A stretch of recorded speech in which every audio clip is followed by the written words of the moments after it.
Assalamualaikum warahmatullahi wabarakatuh.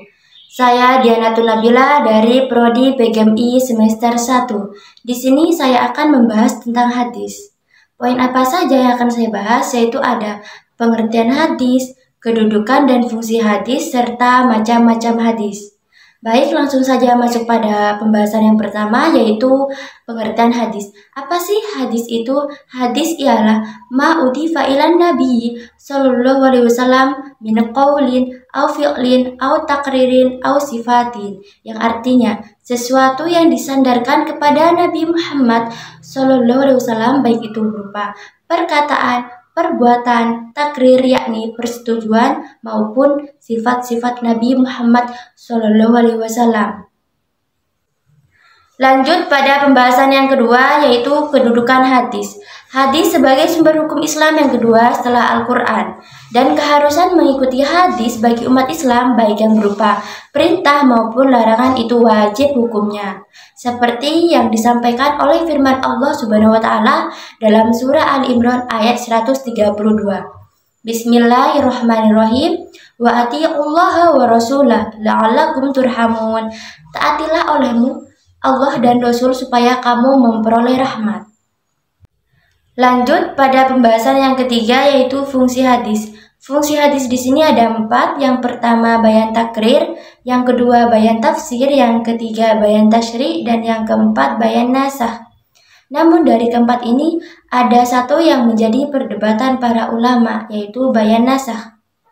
Jadi ada beberapa ulama yang tidak menyetujuinya atau tidak mengakuinya. Yang pertama, bayan takrir. Bayan takrir itu artinya penguat, di mana fungsi hadis ini menguatkan dalil maupun ayat yang sudah ada di dalam Al-Quran, yaitu menguatkan hukumnya. Contohnya dalam surah Al-An'am ayat 152, Bismillahirrahmanirrahim, wala taqrabu malal yatim, yang artinya dan janganlah kamu atau kalian mendekati harta anak yatim. Dalam hal ini diharamkan memakan harta anak yatim dengan batil. Nah ini yang terdapat di dalam Al-Quran. Lalu dikuatkan lagi oleh sebuah hadis sabda Rasulullah, jauhilah oleh kalian 7 perkara yang merusak. Dan salah satu perkara yang Rasulullah sebutkan adalah memakan harta anak yatim. Hadis muttafaqun alaih. Jadi fungsi hadis di sini menguatkan entah itu keharaman maupun kewajiban yang terdapat di dalam Al-Quran. Yang kedua, bayan tafsir. Bayan tafsir yaitu menafsirkan ayat-ayat Al-Quran yang masih umum atau mujmal. Contohnya dalam surah Al-Baqarah ayat 43. Bismillahirrahmanirrahim. Wa aqimus shalah, dan dirikanlah sholat.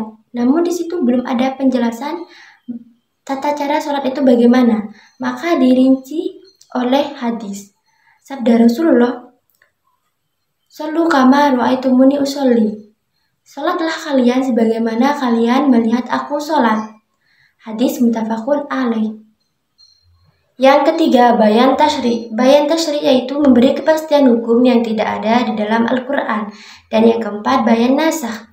Bayan nasakh yaitu membatalkan ketentuan terdahulu sebab ketentuan yang baru dianggap lebih maslahat. Lanjut pada pembahasan yang keempat yaitu macam-macam hadis. Hadis ada 2, hadis mutawatir dan hadis ahad.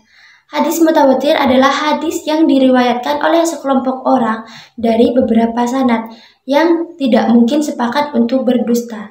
Dan hadis ahad adalah hadis yang diriwayatkan oleh seorang atau lebih tetapi tidak mencapai kepada tingkat mutawatir. Hadis ahad ada 2 macam yaitu hadis sahih dan hadis dhaif. Hadis sahih adalah hadis yang bersambung sanadnya. Ia diriwayatkan oleh orang yang adil dan dhabit atau kuat ingatannya dan tanpa mengandung kejanggalan ataupun cacat.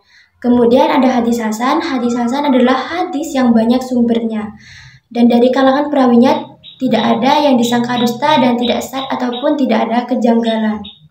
Dan yang terakhir hadis dhaif. Hadis dhaif adalah hadis yang lemah yang tidak bersambung sanadnya dan diriwayatkan oleh orang yang tidak adil dan tidak dhabit, sad dan cacat. Cukup sekian yang dapat saya sampaikan, kurang lebihnya mohon maaf. Assalamualaikum warahmatullahi wabarakatuh.